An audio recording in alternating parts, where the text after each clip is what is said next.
Well, hi there, everyone. Ooh, this is checking, see if it works.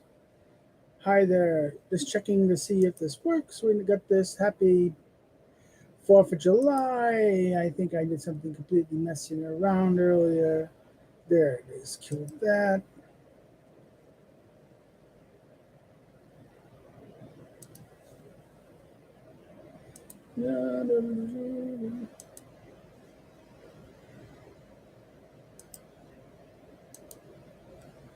So, okay, we're 30 seconds into this. So, hello. Hi there. Happy 4th of July. I'm Clifford Bates, and this is Clifford Bates Presents, my normal attempts of videos. This is a live stream, trying to get this working, so maybe I can start doing them once a month again. This is in lieu of my normal drop of, this is Tuesday, so this would have been, I would have continued on my reading from Kojev. I'm dropping this, which is messing around on the 4th of July. Hey, where's my flag? No flag. 4th of July flags. Hi there. Well, first of all, I will say that those of you who come here, well, there's no one here yet, so I'm going to talk to the posterity. For those of you coming here, congratulations, saying hi.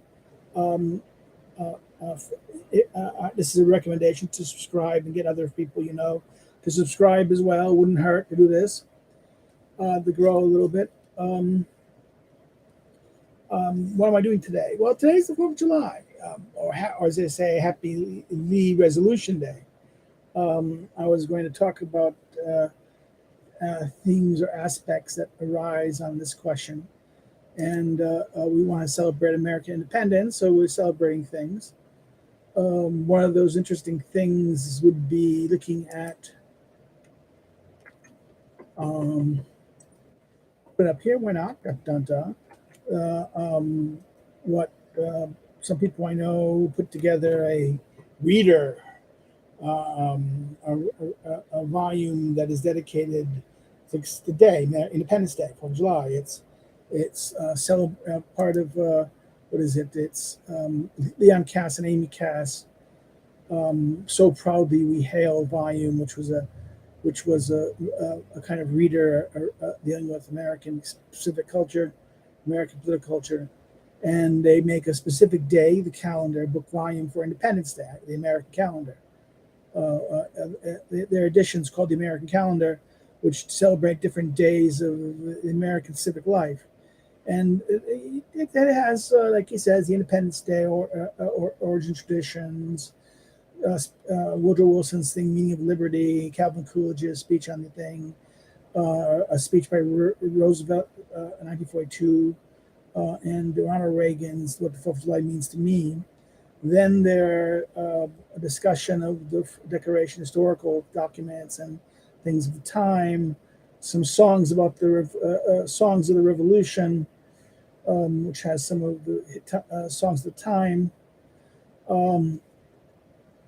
some letters and correspondence regarding about the War of Independence, then some speeches about orations given at the early Republic from people like John Adams, Howard Holmes, Hawthorne, Longfellow, Emerson, Lincoln, and to Horace Mann, right?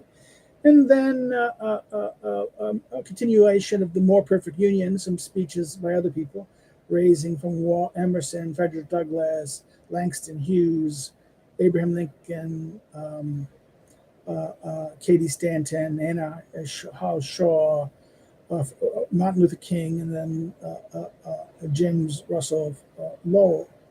And then some literary accounts, the 4th of July holiday celebrated and promised remembered by various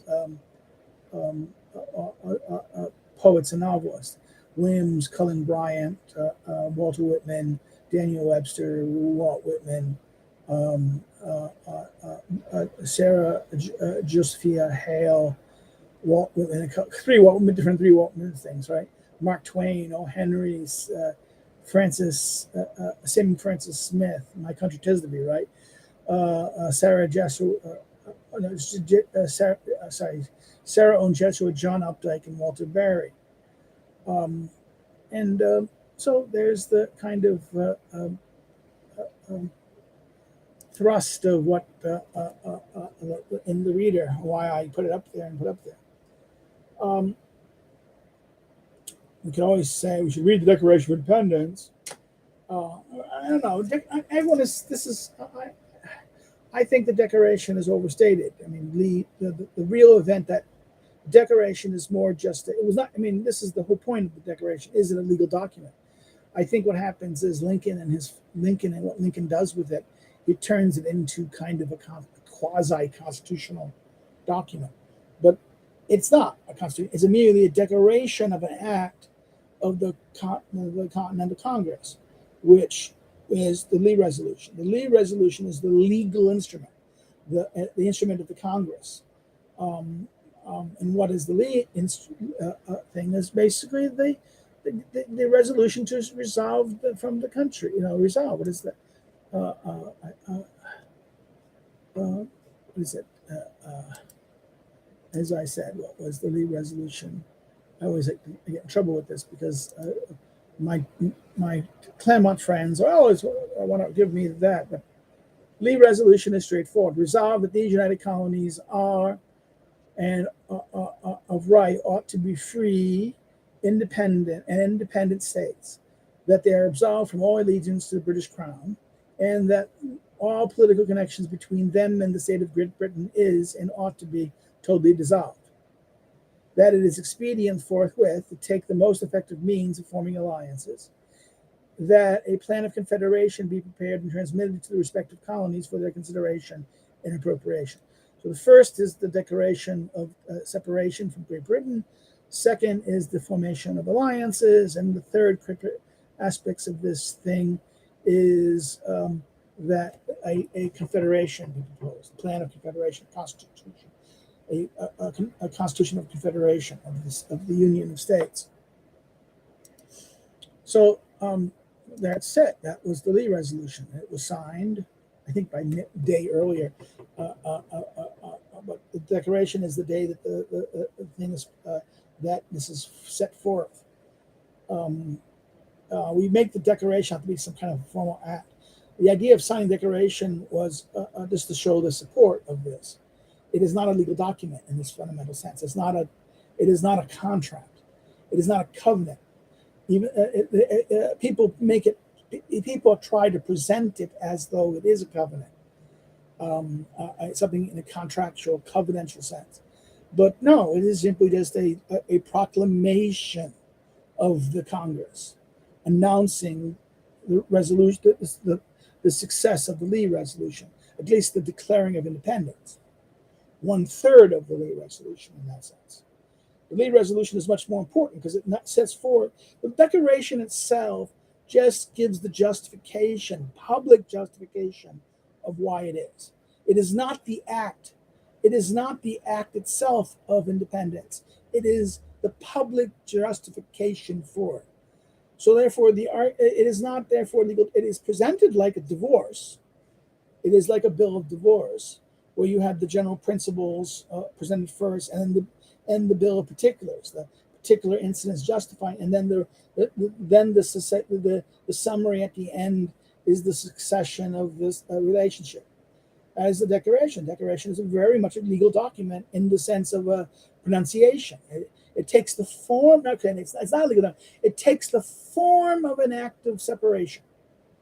Okay, so therefore it takes the form of that, and I think that is done rhetorically, purposely rhetorically, in that need, and that's why it's done that way. What's so interesting is the kind of second paragraph. The second paragraph becomes, in fact, the kind of logic, or it's the summary, it's the paraphrase of what we call the heart of American political thought, right? That famous paraphrase. What is that paraphrase? Well, I'm going to say you do the paraphrase, right? Okay, let's do that for a second. Let's talk about the Declaration in that paraphrase. Everyone knows it, right? Everyone remembers.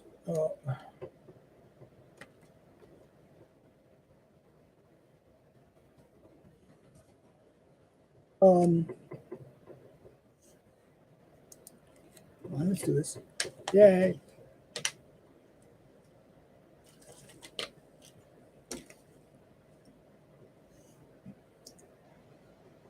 The famous, we hold these truths to be self-evident that all men are created equal and that are endowed by their creator with certain inalienable rights. That among these are life, liberty, and the pursuit of happiness. Dash. Period or dash? The question is there, period. That to secure these rights, governments are instituted among men, deriving their just powers from the consent of the governed, comma, dash. That whenever any form of government becomes destructive to these ends, it is, comma, it is the right of the people to alter and to abolish it, and to institute new government, laying its foundation on such principles and organizing its power in such forms, comma, as to them shall seem most likely to affect their safety and happiness, period. Prudence, comma, indeed, comma, will dictate that governments long established should not be changed for light or transient causes, semicolon. And accordingly, all experience hath shown that mankind are more disposed to suffer, while the evils are sufferable, than to right themselves by abolishing the forms to which they are accustomed. Full stop. But when a long train of abuses and usurpations, pursuing invariably the same object, evinces a design to reduce them under absolute despotism, it is their right, comma, it is their duty, comma, to throw off such government and to provide such guards for their future security, full stop, dash. Such has been the patient sufferance of these colonies, semicolon, and such is now necessary for which constrains them to alter their former systems of government, period. The history of the peasant king is a history of repeated injuries, usurpations, and having in the direct object of establishment of an absolute tyranny over these states, period. To prove this, let facts be submitted to a candid word. And this is where he gives his facts, right? A list of particulars that go there, which is, he has refused his assent to laws the most wholesome and necessary for public good. He has forbidden his governors to pass laws of immediate and pressing importance, unless suspended in their operations till his assent should be obtained. And when so suspended, he utterly neglects to attend to them. He has refused to pass laws for the accommodation of large districts of people, unless these people would relinquish their right of representation in legislature, a right inestimable to them, informable to tyrants only. He has called together legislative bodies at places unusual, uncomfortable, and distant from the disposition of their public record, for the sole purpose of fatiguing them into compliance with his measures.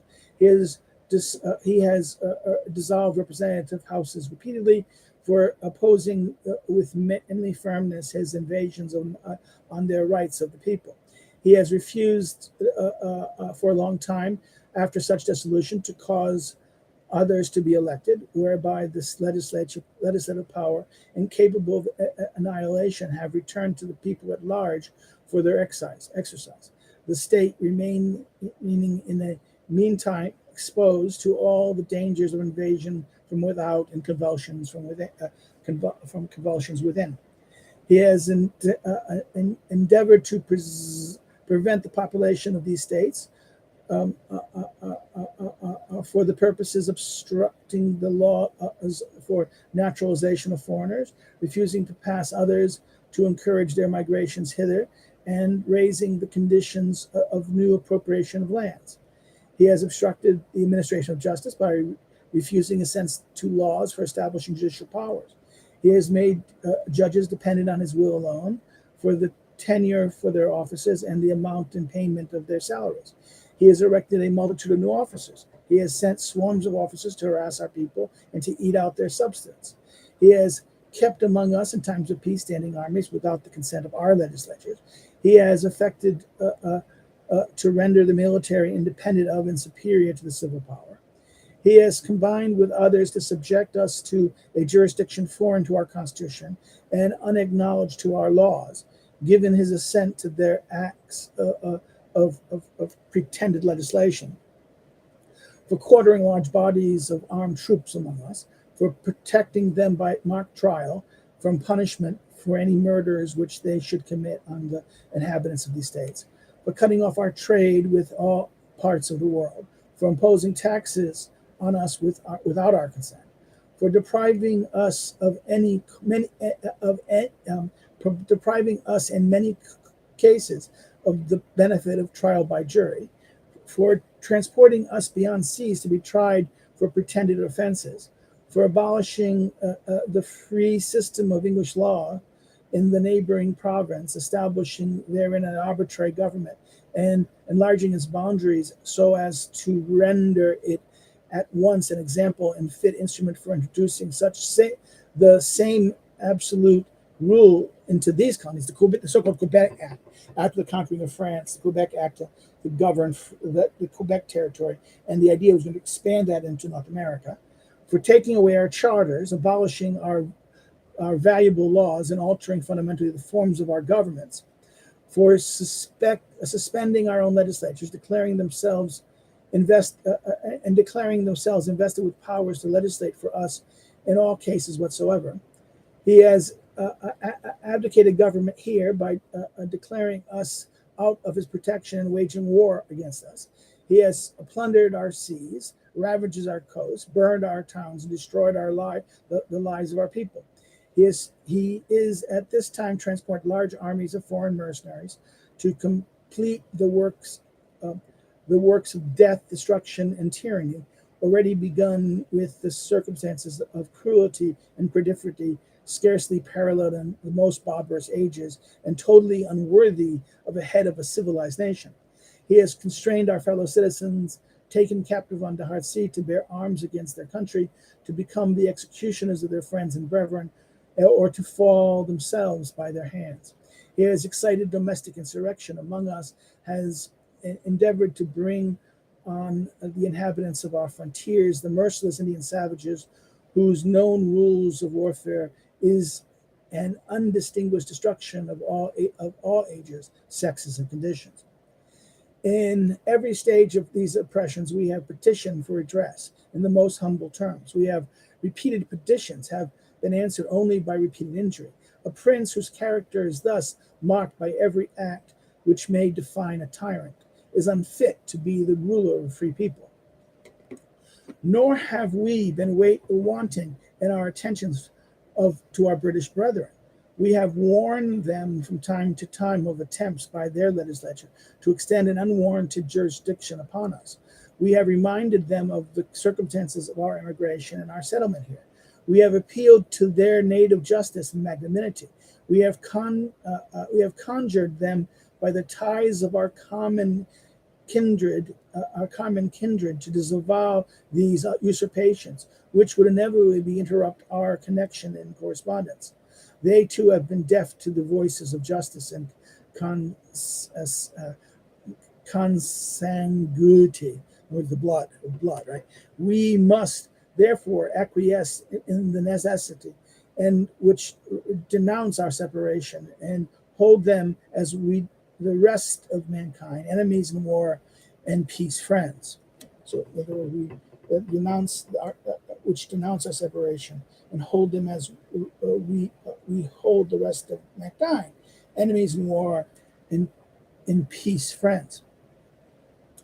We therefore, in representatives of the United States of America in General Congress assembled, appealing to the supreme judge of the world for the rectitude of our intentions, do in the name of and by the authority of the good people of these colonies, solemnly publish and declare that these colonies, and this is the line, this is the legal resolution, that these colonies are and of right ought to be free and independent states, and that they are resolved from all alliances to the British Crown, and that all connection between them and the state of Great Britain is and ought to be totally dissolved, and that as free and independent states, they have the full power to levy war, conduct conclude peace, contract alliances, establish commerce, and do all the other acts and things which independent states may by right do.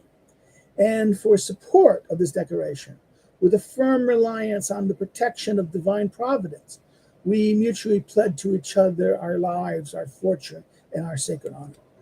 Now, everyone's going to point to this and say, oh, this is John Locke, but nonsense. This is not Locke. This has elements of Locke. In fact, that famous paragraph, we hold these truths. Okay, well, I'm sorry, this is Euclid, from Euclid, Euclidean logic. First of all, the self-evident truths, axioms, there's two, not one.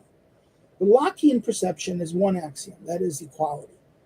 Hobbes and Locke all make the argument of that the nature, the axiom of nature is man's nature may derive the nature by which man's nature is that all men are equal. And that rights are derivative from that common equality. Nothing else. That is, it's a derivative procedure, not something that is, in other words, it's not something that is on its own. Well, whereas this, we hold it should be self-evident that all men are created equal and endowed by their creator with certain inalienable rights. That is an axiomatic point. That rights, that the endowment of rights is an axiomatic point. And equality is a much more minor construct here. Whereas for that rights are not tied to equality directly. They're separate as axiomatic things. So if we were following Locke, this is bad reasoning. Locke would say, well, no. The rights are derived from our nature, and our nature is our equality. So no, it's derivative. Rights are derivative from our nature, the nature of this. No, rights are axiomatic. The creator gives us rights. This is the concept of the creator right. This is Christian. The fundamental logic is not Lockean. Even though Locke appears to be a Christian, he ain't. He and Hobbes aren't. Okay. This is the Christians see the language. I'm going to borrow the line from. They talk. In other words, Patrick Deneen in one of the essays of 2018 or earlier, in defending some of his criticisms against his position, and by saying, "Oh, he's not patriotic enough," and he says, "Listen, the Americans were Christians. They acted as Christians. What is that line?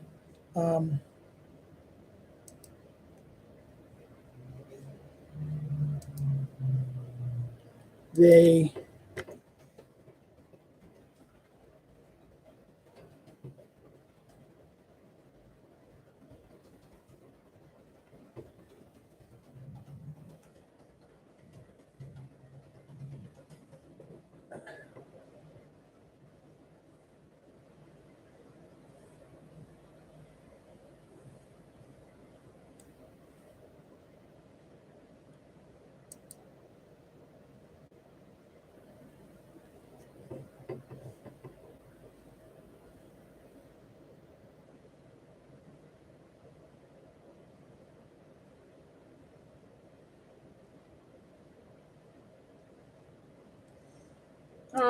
okay, back to the guys. I don't know the line. I have to say, but Deneen makes the point, and this is where I have problems with Deneen. I don't believe in this. I'm not a Catholic, and I don't share his integralism. I don't share his fake integralism. Integralism is fundamentally, by its Catholic origins and its Catholic theological origins, is universalistic. It's a globalism. It's competing globalism. It may be authoritarian or not authoritarian. It's not, to quote authoritarian is only authoritarian when opposed to liberalism. It's a common good conservatism, yes, but it's a conservatism that is not a national conservatism. It is a conservatism, universalistic conservatism, as the Church, Catholic, is a universal construct. It doesn't understand identities of people and race and ethnicity and the constitutive of people. It is hostile to the concept of the nation. and that the idea of the nation should be that religious, that ultimately this is the idea that the church and faith is first, is universal, and therefore this should trump nation. I don't see. This is where I think the church. This is where I side with Augustine, that I don't think politics can have on issues of faith and belief. Politics is always going to be imperfect. Every political community is going to be imperfect. So therefore, it cannot speak authoritatively at the soul. And therefore, any attempt to impose a political order based to deal with virtue or impose faith will always mislead and be destructive. Therefore, I stand with Williams, Roger Williams, and people like and who follow Saint Augustine on this point. That Augustine, in his famous that chapter on virtue, of the problem of the political dominating, that the idea of virtue shaping souls, the Greek understanding of the end of politics of shaping soulcraft. It can't be soulcraft in that sense. It can form character. Yes, you can form character, but shaping of souls in the way in light of the Christian conception is a bridge too far for this. And integralism seeks to kind of bring back Catholicism, a political dimension of Catholicism. It is a political Catholicism in the sense.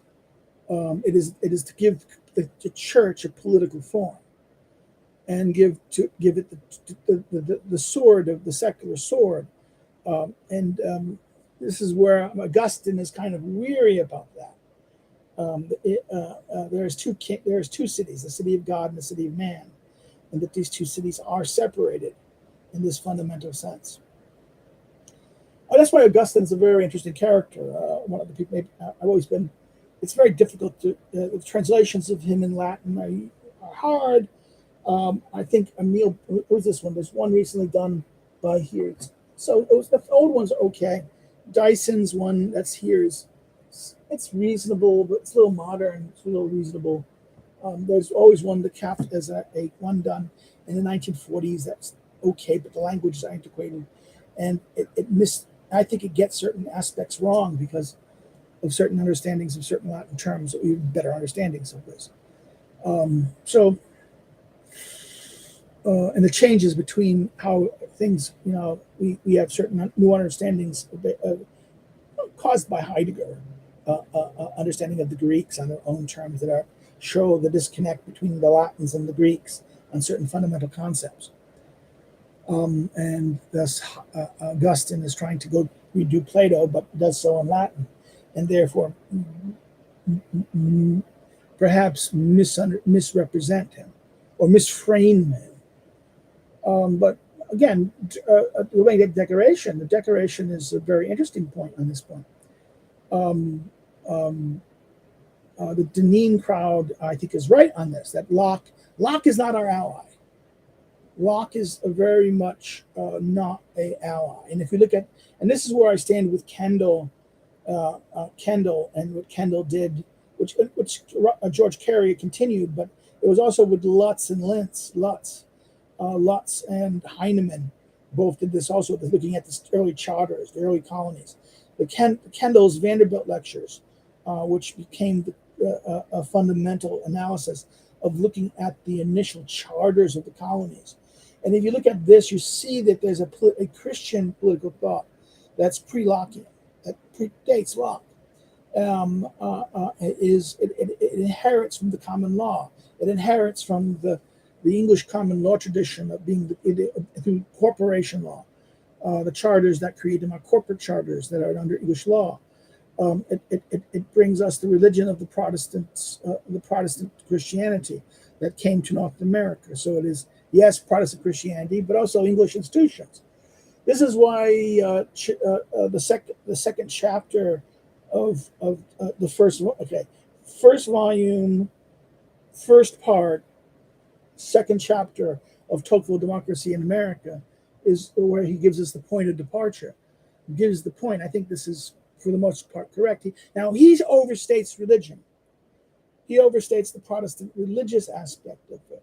But we have to also understand the corporation aspect of it, the state. This is why someone like studying,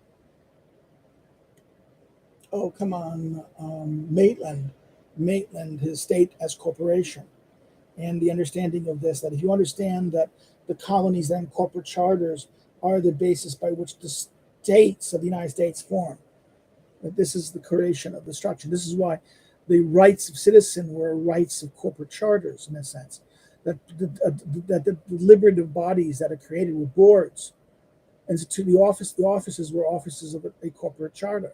So therefore, we have our understanding of the form of the American experiment through the colonies, through the individual states, and then the act of confederation through the formation of union and confederation, and perfect confederation originally.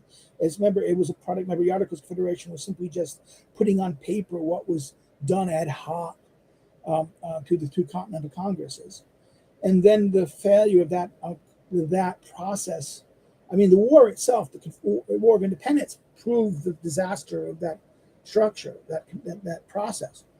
I mean, yes, they won the war, but they didn't. If you talk to Washington or talk to anyone who fought that war and how bad it was getting cooperation or leadership from the government was for that, enough to cause them grief. So the creation of the Constitution, a new form, but unique in that sense. It was not either confederation in the pure sense. It was a hybrid. It was neither a unitary state, a centralized unitary state that most European states were at the time, but nor was it a confederation of the confederations at the time. So it was a hybrid that took on characteristics of both. It followed Montesquieu's line of what he talked about of a confederation, federated states, federated structures, which is confederation in that sense, right? What Montesquieu speaks of federation is what some people say confederation, right? Well, but back onto this thing, the Declaration is kind of that moment where the American experiment is done through this unique thing. But the Declaration did not happen as like kind of this Lockean direction. In fact, it happened prior to it. It happened because of the inheritance of England. The English inheritance brought with them the people, their character, their culture. In other words, everything about the society. This is why someone like Alan McFarland's The Origins of English Individualism makes it clear that what Tocqueville says is American is also uniquely English, not British, English. Because the Irish and the Welsh are not, they are more like the continental Europeans and that peasants. The Irish and the Scots don't have the same common law. They're not common law.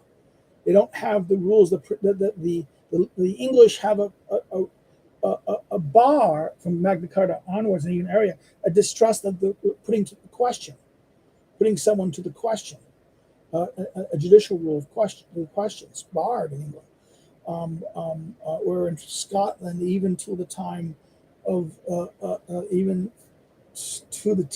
the Stuarts, it was common practice. In fact, James Stuart, when he operates as in charge of governing Scotland under his brother, uses the question to impose order in ways that for civil law was not done. Now, the question was used in ecclesiastical cases by the churchmen, particularly by Thomas More, and his hunting of Protestants or heretics.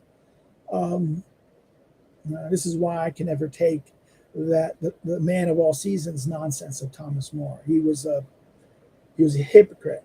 The right of conscience that he claimed for himself is what he denied to others. So, I mean, he was a ruthless prosecutor of anyone he considered a heretic, and thought not twice to use the rack and the question to force confession and repentance. That's why the BBC was it is it BBC or was it HBO? I think it was BBC with the production of Wolf Hall, the first two volumes of that trilogy, did a very good job with the portrayal of Moore. I know my Catholic friends would say, "Oh my God, how dare they do that?" It was Moore's a hero. No, not Moore as the thug. Um, I am very much a Protestant in this regard. Moore is not a hero to look up to. He was a hypocrite. But the colonies of America brought with their English heritage, their religion, all the antitheses of Catholicism, all of the fear, their idea of property, their rights. Now they brought with them most of their. In other words, they brought their culture, they brought their tactics, but they didn't bring their aristocracy and their feudal the Norman feudal structure that emerged of what was established under Norman rule and monarchical rule, these feudal structures. That these were the feudal law was not brought over, nor the canon law also that was with the feudal law. The feudal and canon law was not brought over to the New World, and never brought over to the New World. There was not the ecclesiastical rights. In England, a parish is like a Norman, an English parish and a bishopric is like in certain things are still kind of medieval in that sense, like a fellowship out of college. This is a life tenure, a life position. It is a right. Now, it's not a hereditary right. Parish and these things they're like life peerage or life things. It's not a hereditary peerage. Some people were given hereditary privilege. That's declined now in modern usage. But that's it. Now I can say, oh, there's the 4th of July part. Yeah. Well, so that's where we're about over 30 minutes into the live stream, and we got 3 likes. We'll see what happens. I don't know what's going on.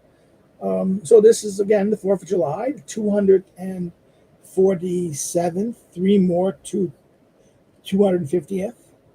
I know my center is planning on doing, because it's the 50th anniversary of the American Studies Center in Warsaw, and it is then also the 250th anniversary Declaration of Independence. I know what we want to plan. The political science guys like to do it. My people say, well, why are you American Studies Center? It's not the gay, lesbian, crazy guys. There's truth to that point. There is, but there's also those of us who are there also, but not us, more balanced. Unfortunately, the other side gets more presence at our center because they get the attention and they go on the media and they're there. And the embassy and the things like this, the cultures of power advocates. But us kind of subversives are alive and well. There are subversives who are trying to undo the hegemony of woke and multiculti. So we're there doing those kind of things. We do our things. Students find out about us saying, "Oh, tag us in our reviews." Yeah, I always joke us on the right, we're less discriminatory to people who disagree with us than those on the left. I don't really care what my students think in that sense. They can think whatever they want or express whatever they want. I grade them on what they do and whether they understand the material or not. And when we cover material, yes, there's some issues that disagreement can be on, as long as they make good arguments and try to defend those arguments with reasoned arguments and evidence. Then if they do a good job, they get, even if I had something I disagree with, I will pass it. This is where I think the difference of things. But again, that's the center and why I'm at the center. I mentioned because I had a friend come over to me and say, "Oh God, how can you be there?" Someone I used to work at the center for like 15 years ago.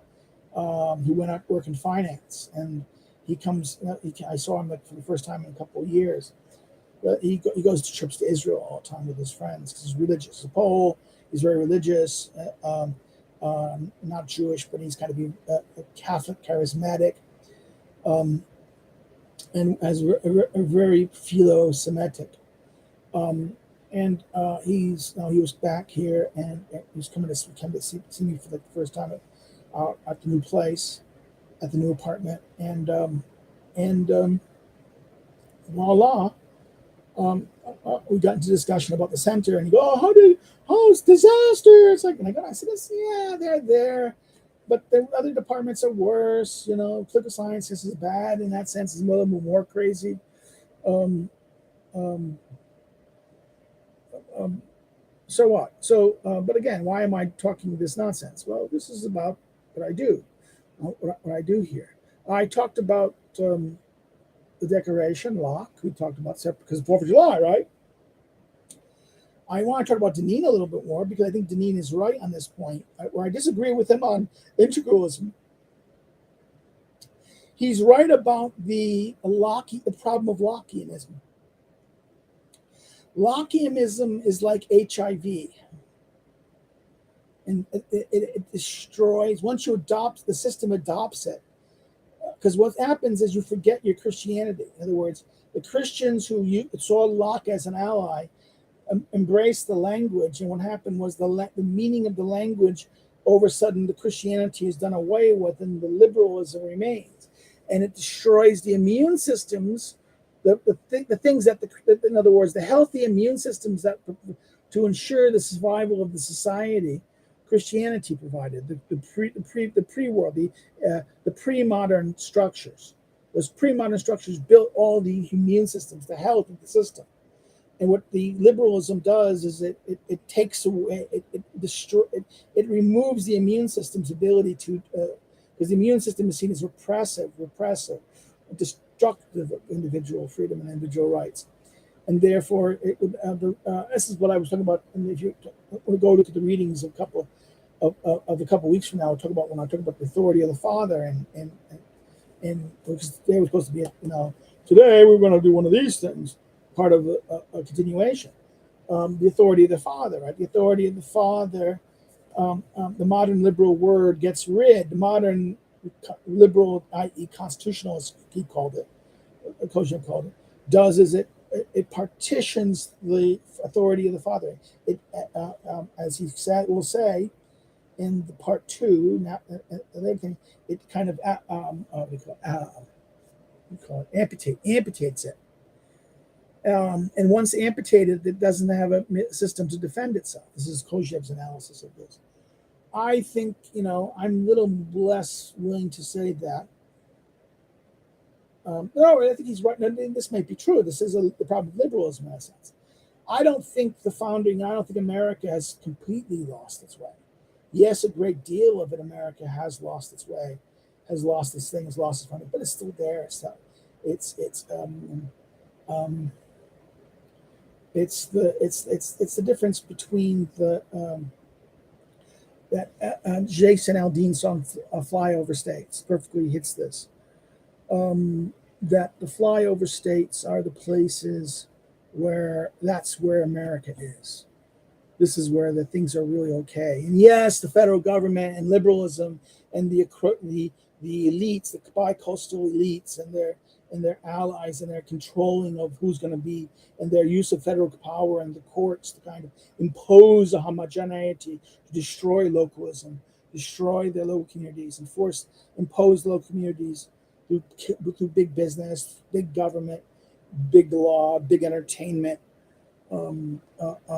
impose a hegemony on things. Like this is kind of what's going on here, right? A hegemony of all the forces by capturing them. That the left captured the progressive, radical left, and the long marches to the institutions caught the university, and by catching the university, caught control over everything else by being the educator who puts these people in their positions. And therefore, it took over the law, it took over the professions, it took over business, it took over the government, it took over the you name it. It just like a disease spreading through all the veins, and doing it and controlling it and trying to be part of it. It's like it's the buddy network of keeping up with the Joneses, right? It is I want to be part of this in this group, so I will start saying these things. I want to show that I'm part of the right thing. This is a game of what conspicuous consumption, right? Thurston Veblen's conception that people show their status by actively consuming goods to show that they're middle class, or they belong to the upper stature of what used to be the aristocratic class. Well, this happens ideologically, that the people, in order to show that they are part of this enlightened elite, will mouth off the right opinions and right sentiments and mouth them off and say them. But they live a doublethink. And the saner of them exist in a kind of doublethink, where they say these things and do these things, but then run their businesses and run their things, because the laws of business and the laws of things run this way. Now, for a certain time, they were allowed to get away with that. But once any attention is put on the contradiction of what they're doing to the true belief in what is right, then they are forced to comply to the ideology, to the faith, the new radiological faith. Well, yes, this is happening. But I don't think everything is lost in that sense. I think there is a healthy people. There is a healthy. This is why I disagree with AA. And I mean, I was watching a little bit of AA's thing about Deneen and the whole. Okay, yes, I know Adrian Verrule is an integralist. He's a Schmittian. This is Adrian Verrule, the Harvard professor. He is part of the post-liberal. He's one of partner with Deneen. He's part of this integralist new post-liberal order. He's an administrative lawyer. He is a fundamental scholar of administrative law. Yes, he worked with Cass Susteen. He's an administrative law. He believes in administrative law. He's a Schmittian. He understands, and so what is Schmittianism? Schmittianism is from the civil law model. And he's a Catholic, so therefore the canon law, Roman law model of this is this administrative law, this Hegelian administrative centralized law of administration. And procedure and things like this. This is compatible with Catholicism. It's not compatible with a common law. It's not compatible with hence also even Protestantism in the sense. It can be, but only if you it's not universal anymore. It must be tied. And I think if you look at people like Adrian Verrille. You look at him closely. He's opposed to. He is a internationalist or a transnationalist in this sense. He just thinks that the national institutions are not converted. He's against liberalism, but it's not against. He's against the neoliberal order, not because he's against transnationalism. He's not a nationalist. He is a transnationalist in terms of this Catholicism, this Catholic transnational construction.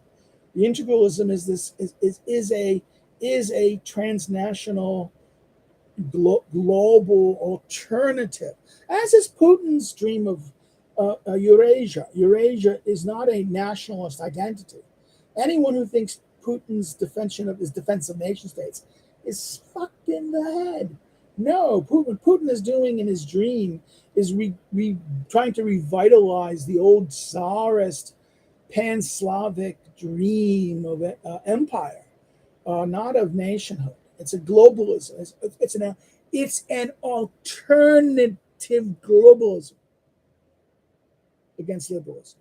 Therefore, we can say, integralism, Plutinism, or Eurasianism and neoliberalism are kind of these competing neoliberal orders. And nationalism and the right of nation states and the maternity of nations to maintain their identity and peoples to obtain their identities and retain their way of life is a alternative to those three globalisms.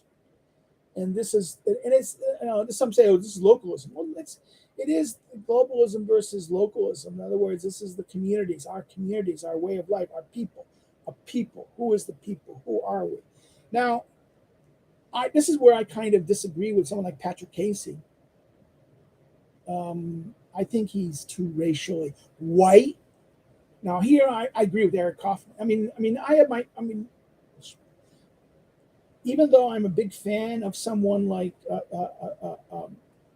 Alternative Hypothesis um, and even someone like JF Jean Francois Garrett. I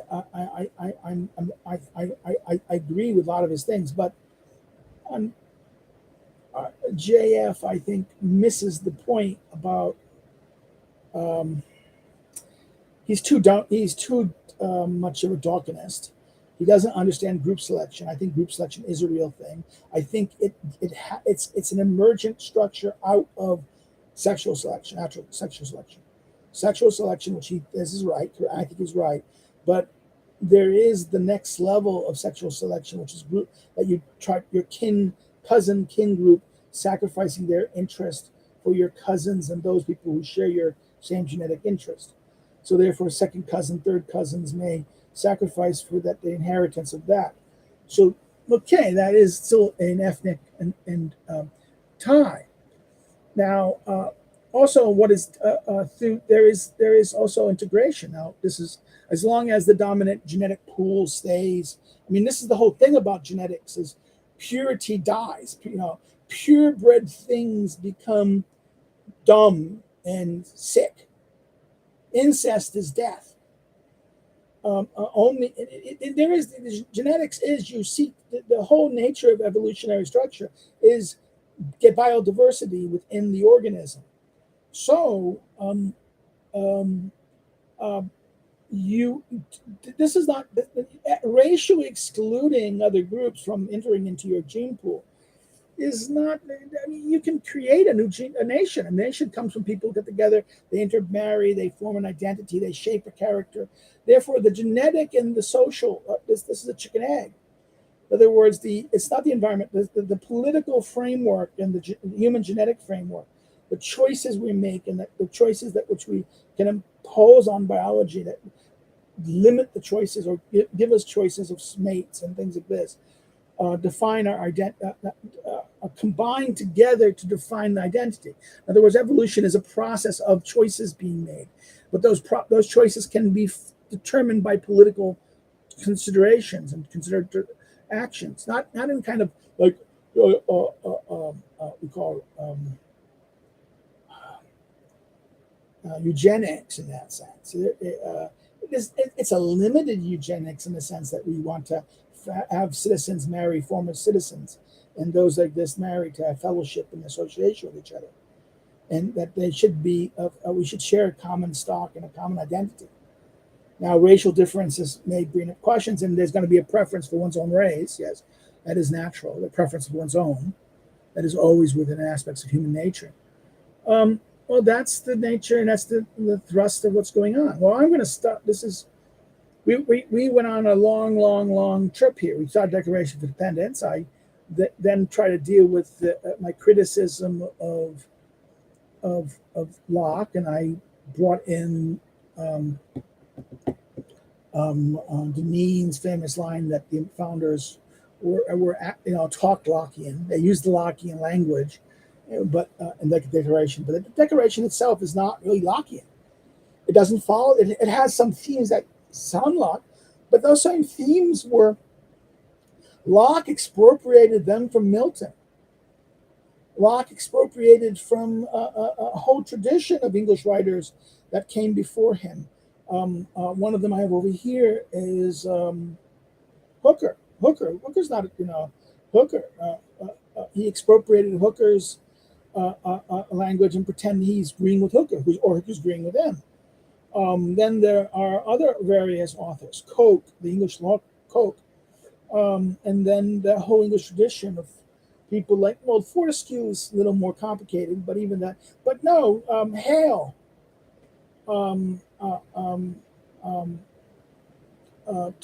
Thomas Hale, and that famous the Constitution of England, right?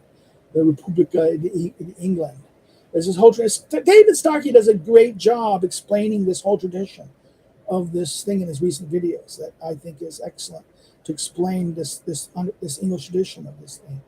So, but again, this is the idea that Starkey himself points this English tradition as pre-Lockean, that this predates Locke. Locke expropriate these things, and then now the Declaration of Independence, what we're doing is that we think it's Lockean, but it's not necessarily Lockean. Okay, and you can see it's not Lockean by the fact that the Euclidean beginning of that second paragraph makes it clear that the self-evident or the axiomatic are not just equality, and that the specific rights are derivative, is a continuation not of equality, but of the rights given by God, endowed by their Creator with certain enable life. Among these, life, liberty, happiness. The next part is derivative. When those rights governments are there to secure those rights. When those rights are being not delivered or violated, then people have the right to alter or abolish your governments, create new places. Right. That is the whole point of this argument. This argument is something you can see in the Dutch writers, the Dutch Republicans, the Dutch Protestants who were rebelling against the Spanish Habsburgs. And the attempt of imposing Catholicism on them. You see this in the English Republicans, and the resentment of that revolution failed, and the English restored monarchy. But I agree with Starkey that the English Republic, the English constitutional monarchy, is more republican in its character than. It's restrained by law. It's restrained by a thing. It's not absolute. And this is something I think Starkey does a very good job of talking about. And therefore, this is the heritage we get from the English. We get this heritage from the English in our heritage. That this is not, the Declaration is only a rebellion because the English forget it. The English keep on forgetting their own heritage. Right now, they're forgetting much. They become continentalized. That was been the disaster of the EU, the Europeanization of England, the metric system. Remember, the England was not part of the metric system. The metric system was the French Revolution. So now, by giving into the metric system, they allowed the French Revolution to capture them. They destroyed the counties. The reforms, the Heath's reforms, that brought also into the EU, the EEC at the time. These is the triumph of the French Revolution. And the destruction of the uniqueness, the county system of representation, the structures of governments, the nature, and the decimalization of the currency. Then 30 years later, in the 1990s, early thousands, the metric system, the Europeanization of English law, the bringing of alternative legal structures and extra constitutional frames by the creation of the court, the abolition of the House of Law, basically the radically destruction of the House of Warlords into a farce of what it is now. That this is the English have, and the radical restraint, there's the denial of basic English rights, that of jury trials and trial by jury, two things, and the abuse of power, civil administrative power, by the bringing of European administrative construction and administrative regulation into England. England is no longer England. England has become the revolution, the French Revolution. Blair and what came after it was the French Revolution. It was the French Revolution. That can be the point of he's Ross. Blair is kind of a Robespierre with rose-colored glasses, right? Well, we're over the time. I talked too much. I lost people. We had a couple people in here, a couple people out. Again, happy 4th of July. Those my American friends, hope you having barbecue or something. I had a hot dog today. My wife bought some hot dogs, and I had a hot dog for lunch. 6 hours ago. So maybe I'll get hamburgers tonight. Ooh, no going out because who can afford it these days? So that's it. So if you liked it, like this, say I like it. Share the video with friends, and do this. You can like it. Ask questions. If I didn't get any questions in the chat, so I didn't do it. I didn't notify people I was doing this. People say, you didn't tell us you're going to be doing this. Well, I did it anyways. I do my things on Fridays. I'll do another messing about. I think I do the messing about on a live stream, because live stream's a little bit difficult to arrange regularly in this sense. And I need, people need to tell me that if there's a gang of people who want to do a live stream, they should go just message me here and there. Well, they want to do a live stream in like 2 weeks or 3 weeks, and just put on the date. People say, why don't you put that in advance? And I go, because I'm just too lazy. It's a pain in the ass. I don't have the streaming software. I'm using Studio right here. I'm a noob. I'm a noob, man, noob. Well, that's it. Again, happy 4th. So if you're not subscribed, again, please subscribe and grow and get friends to do this channel. That's over. We're at the hour mark over it. So take care. I'm stopping now. Bye-bye and have a great 4th of July. See you soon. Bye-bye.